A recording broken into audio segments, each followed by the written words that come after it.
पुनमकपु तराम नोक्सरी सिगिसिना PGT की salary से कयाम फंगबनो हाइबदो मधु येंगमिनसी मधु येंगद्रिङै मंगोइनना queries खरा हंगप लई गिदमकता आई डाउट मैमदो क्लियर तौजगे पोस्टिंग से स्पेशली हौजी इरांग लईबनेना मैतै सिंगिदी मधु फरकतानी मसी एग्जाम सी थाबदाइना अदुमिना हाई मधु करीमता अकाइबे लैते कईगिनो हाइब मतमदा हौजी हौजी ओइदुना लैरिबा मीसिंगसे नागाना ताबा लमसिंगदा अयाम्बा पी अदुगी मथक्ता पोपा स्टेट ओइरसु मोइना पोस्टिंग दु मतम खरगी ओइना पीबी हौजिक मणिपुर गी ओइना लैरिबा कन्फ्लिक्टेड एरिया से मसीदा कम्युनिटी अमखतंगना ताबा नते तादबसु मयाम लैरि डिस्ट्रिक्ट सिंगजे हारिबा EMRS किदी असागी ट्राइबल डिस्ट्रिक्ट सिंगजिदा अयाम्बा लोइना साइ अदुना कयाम याम सागे हाइ मतम स्कूल सी अमदैना अहुम बहु साबनी मधु EMRS की ऑफिशियल वेबसाइट ता अदुम पीबनी हौजिक फौदा स्कूल अनी अहुम तंग रन तौरी अदुना स्कूल से पुन्ना कुन्नी थोइनी सारक्तुसे अदुना कैसु काइबा लैते मपालमदा आबा नत्रगा मणिपुर मनुंगदा मैतै ओजा मयाम तादना अदुम थबक तौरी मसी काइम प्रॉब्लम लैते मसी गवर्नमेंट इंडिया अदुम फनबा सिनगनी देन अनी सुबदा मेरिट लिस्ट से मसी कमैना प्रिपेयर तौगे हाइबा मतमदा मेरिट लिस्ट से मसी टायर 1 दगी लौबसु यावी नत्रगा टायर 2 दगी लौबसु यावेबा अदु अनीमक्ति ओइदे तौबदबु मधु अखोइना टायर 1 ओइरो 2 ओइरो मसीजे अखोइना पास मार्क अमा चंगी हाइदि क्वालिफाइंग मार्क अमा चंगी मधु मयामदु इवन लैंग्वेज कॉम्पिटिटिव टेस्ट किसु खुदम ओइना हारकादा मणिपुरी लैरनी इंग्लिश लैरनी अदुगा हिंदी लैरनी सी मयामसे पुंजलगा TGT गिदी एटलीस्ट 12 मार्क फंगवा हाइबनेबा अदुना हिंदी से अमता खंगद्रेन खल्लो देन इंग्लिश दे खरा तौरे तेन मनुंग लोइनमक तौबा ngangbane हाते लालाकपे याय अदुना question 8 तौरो अदुगा ngasai manipuri sisu khoi adum mong mandana adum lubani grammar ke natraga tapsan khosanaba spelling gumba yawsim lubani aduna mark try thui phangna ba amuka mark manga wa leba aduna kitang lui aduna hariba language ahumak sida khoina khara loin tawbom changi adoi taraga ilai laina 12 mark tu yawgane sab manai PGT gi su ngasai hindi amasung english hangi haibani aduna hindi sida mark mari adu english ta mark mari sumaina फंगत्रगसु अमद English त खोइन खरे याम फंगगा अदुम याय अदुना English जु खोइन लोइ ngangबनि HYBE लैते अदुना हिंदी जु खरा फंगबम अदुम चंगी अदु ओइतारगदि रिलीज सेमक मतमदा 0.25 वालगा नत्रगा मार्क अमा वालगा लेहौबसु याय नंको अदुना याम मरु ओइ हिंदी इंग्लिश नत्रगा TGT गिना इवन रीजनल लैंग्वेज से मणिपुरी से मसी लोइना मखै खंगनबो खोनगदमी मखा तरकदा आइना हाइजनिंगबदि EMRS tutorial की ओइना मसी 2021 दगी अदुम नेट की कोचिंग CVT PG कोचिंग तौदुना लाई मसी मरोइन एक्सपीरियंस लेबा सही मरी मंगा लेबा ओजा सिंगना ताकनी अन ओरिएंटेशन सिदा नखोइद लेबा डाउट मयाम सिंग अदो लोइना क्लियर तौजगनी हाइबा ओरिएंटेशन सिदा ऑलरेडी EMRS ता सर्विस तौ लेरबा ओजा सिंग TGT PGT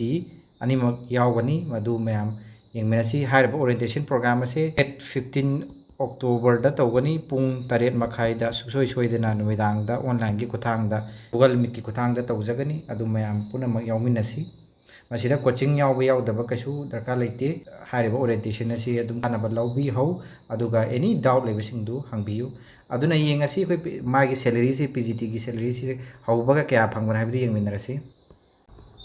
PGT ki salary si khoi tha khudingi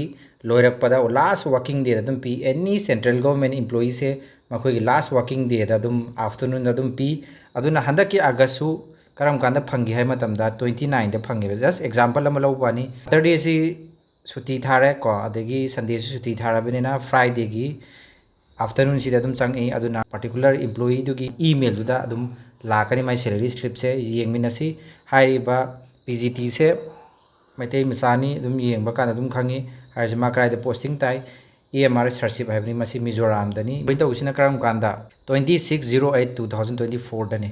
अदो लेवल सिना क्या ओइबा लेवल आइनी बेसिक पे ददी क्या नो 47,600 खतने अदो फंगबदी क्या फंगे है कांदा पुलब मयाम से ग्रोस ता पुलब पुंजलगा 71,400 सुमेना फंगेबा अदो डिडक्शन के खरा तवदमी मासे मतम दो जॉइनिंग तवबता ngarebneना डिडक्शन गुम्बसी ngसागी NPS पेंशन स्कीम खरा कक्कदमी कक्तरे अदुम अदुम मतमदुदा 71,400 अदुन स्टार्टिंग से 70 प्लस तगी अदुम फंगे अदुगा माना चाही फरक पकांदा अमुंग येंगमिनरसी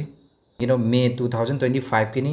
चाही अमुक लेरगा हाइतारेको चौराकना अदुमेन लेर मतुंगदा मासी ग्रोस ता ngसागी 71,400 फंगमबदो क्या फंगे 96 1961 तौगनी डिडक्शन से कई कई ENPS न्यू पेंशन स्कीम है मसीगी 8,000 मुक कए मसी हयेंग डबल दम चांग तोनी माना रिटायर चल मतुंगदा गवर्नमेंट अमका माय अकाउंट दम रिटायर चल पनोंगान बगा दम चांग कनी खरा सुमिने ENPS की करक कए अदुगा इलेक्ट्रिसिटी चार्ज ngasai क्वार्टर लेबिने 150 मुक कए वाटर चार्ज सु 100 मुक कए sai का खौदबा ENPS की हेक हान बखोइन उखिदा का खौदबा खरागी था की खरा मासो अदमिने फुकलगा कए 18,000 सुमिने कखरे अदुई मतुंगदा ऑलमोस्ट क्या फंगी हाय मतंदा 78,000 से पर मंथ दा फंगेबा ग्रोस अदी ऑलमोस्ट जीटी ने फंगी से लाम दी यौदे लाम की मेयादनी हारी बसे 7 पे कमीशन नि मसिना 8 पे कमीशन यौकी मतंदा डबल 2 टाइम्स और पे आई नत्रगा 1.5 को और पे हाई बदिंग amde डबल ओरेगना 90,000 फंगमबदे 90 अनि लादे क्या तारानी 1.8 लाख सुमिना फंगबे एटलीस्ट को सुमिना 2 times हेंगलगदे हैबनी अदुना एटलीस्ट 1.4 1.5 सुमिना याम हेंगकिबे अदुना कुइसु कुइद्रा नखोइना हारिबा EMRS से मसी हंदक थाराबा मतुंगदा जॉइन तौरेन खल्लो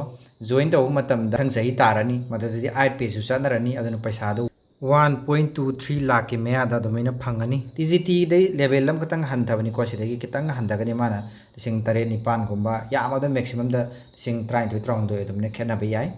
अदुगा लोइसलपदा आइना हाइनिंग बसिना मखोइगी एग्जाम से करम कांदा तौबनो हाइबदा अमु येंगमिनसी EMRS 2023 दा हान बो इन रिक्रूटमेंट तौखी मखोइगी पैटर्न दो हेपे येंगमिनसी मतम मदुदा रजिस्ट्रेशन से मसी 28 जून दगिना 13 अक्टोबर 2023 बो सुमिन तौकी अदुगी मतुंगदा थानी मु लेरब मतुंगदा हाइरिबा एग्जाम से 17 डिसेंबर 23 दा लाखरे आमा लेर मतुंगदा कुई कुइदना हाइरिबा एग्जाम सिगी रिजल्ट से 22 जनवरी 2024 दा हाइदोरए सिदा थामु चंगे अदुई मतुंगदा वेरिफिकेशन से आमा लेबगा चौराकना दुम पारे 8 फरवरी 2024 दा लाखरे पोस्टिंग सिना जून दगी अदुमिने पीबा हौरे हाइबदी वेरिफिकेशन से लाइख मतुंग दा नंग चुम्ब्रा कोटपनि येंग मतुंग नंगी डॉक्यूमेंट्स मैम से येंग मतुंग दा पोस्टिंग से जून 2024 दगी पीबा हौरे अदुना हाइरिबा रिक्रूटमेंट से अखोइना पुलप येंग मतमदा 3-9 मुक्तने बसंग दोरसे खल्लगदी सेंट्रल गवर्नमेंट की एम्प्लॉई TGT PGT ओइबे आइ नतगा नॉन टीचिंग स्टाफ ओइबे आइ अदुना आइना हाइजनिंगबदी जिक्सु अखोइ EMRS ट्रेल ना हाइरिबा रिक्रूटमेंट 2025 से मसीगी मतंग दा कोचिंग तौदोरी हाइरिबा कोचिंग से लास्ट हंदक के डेट सी येंग मतम रजिस्ट्रेशन से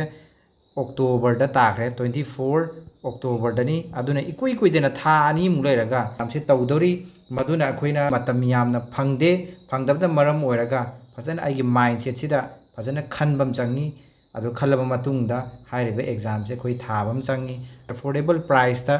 अदुमिना पीबनी था हुमनि लेप्तना ताकतौसे मसिदा टायर 1 सुताकनी 2 सुताकनी लैंग्वेज कॉम्पिटेंसी की हिंदी सुताकनी इंग्लिश सुताकनी मणिपुरी सुताकनी अदु मयाम दु खोइ ऑप्शन मिनरगा हाइरिबा रिक्रूटमेंट से याम थुना कोई सेंट्रल गवर्नमेंट की एम्प्लॉई मो ओइनबा अदुना वन्ना मेनेरसी हाइरगा मतंग से टेंशन जगे थैंक यू एवरीवन